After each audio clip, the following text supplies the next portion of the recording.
అస్సలాముఅలైకుం my friends, welcome to my recipe 78. ఇవాళైతే mutton keema curry అయితే చేసుకోపోతున్నాం. రండి ఫ్రెండ్స్, వీడియోలోకి వెళ్ళిపోదాం. ముందుగా మటన్ అయితే ఇలాగ ఒక పావు కేజీ మటన్ బాగా శుభ్రంగా కడిగేసి తీసుకోవాలి. ఇలా తీసుకున్న తర్వాత ఇప్పుడైతే ఒక ఉల్లిపాయ, పెద్ద సైజు ఉల్లిపాయని సన్నగా కట్ చేసుకోవాలి. ఒక 2 టమాటాలు సన్నగా కట్ చేసుకోవాలి. ఇప్పుడు స్టవ్ వెలిగించుకొని ఒక ప్యాన్ పెట్టుకొని ఆయిల్ వేసుకోవాలి. ఆయిల్ హీట్ ఎక్కాక ఒక ఉల్లిపాయ సన్నగా కట్ చేసుకున్న ఉల్లిపాయని ఇప్పుడు ఇందులో వేసుకోవాలి. ఉల్లిపాయలు ఇలాగా బాగా సగం వేగిన తర్వాత 1.5 టేబుల్ స్పూన్ అల్లం వెల్లుల్లి పేస్ట్ వేసుకోవాలి. ఇలాగా అల్లం వెల్లుల్లి పేస్ట్ పచ్చి వాసన పోయిన తర్వాత ముందుగా కడిగి పెట్టుకున్న కైమాని ఇప్పుడు ఇందులో వేసుకోవాలి.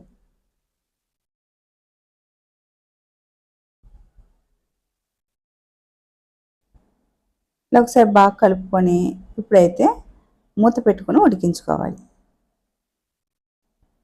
నేత కైమా అయితే తొందర ఉడికిపోతుంది. అదే ముద్దరిది అయితే కుక్కలో పెట్టుకొని ఒక 2-3 విజిల్స్ వరకు ఉడికించుకోవాలి. స్టవ్ మంట వచ్చి మీడియంలో పెట్టుకొని ఉడికించుకోవాలి. మధ్య మధ్యలో తీసుకొని కలుపుకోవాలి. ఇలా కలుపుకొని మరొక నిమిషానికి మూత పెట్టుకోవాలి. ఇలా మూత తీసి ఇలాగ పెట్టేసుకోవాలి. ఇప్పుడైతే నీళ్ళంతా బాగా ఇంకిపోయింది. ఇప్పుడైతే మసాలా వేసుకోవాలి. 1/2 టేబుల్ స్పూన్ పసుపు, 1 టేబుల్ స్పూన్ కారపొడి, 1 table spoon garam masala, 2 table spoon ధనియాల పొడి. ఇలా వేసుకున్న తర్వాత బాగా కలుపుకోవాలి.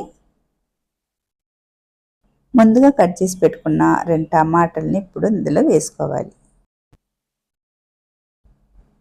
ఇప్పుడు టమాటాలు వేసాక ఒకసారి బాగా కలుపుకోవాలి.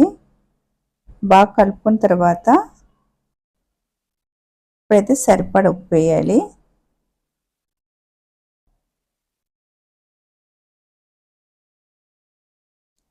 వేసుకొని మరొకసారి బాగా కలపాలి. ఇప్పుడు కొద్దిగా నీళ్ళు వేయాలి. ఇలా వేసుకున్న తర్వాత మూత పెట్టుకొని ఒక 10 నిమిషాలకు ఉడికించుకోవాలి. ఇలాగా ఇప్పుడైతే 10 నిమిషాలు అయిపోయింది. మరొక 2 నిమిషాలకి మూత పెట్టుకొని ఉడికించుకోవాలి.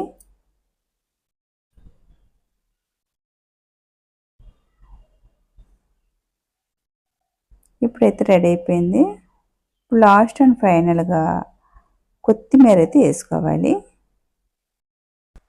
ఇలా కొత్తిమీర, అలాగే ఒక 2-3 మిరపకాయలు ఇలా నిలువుగా కట్ చేసుకొని ఇలా వేసుకోవాలి.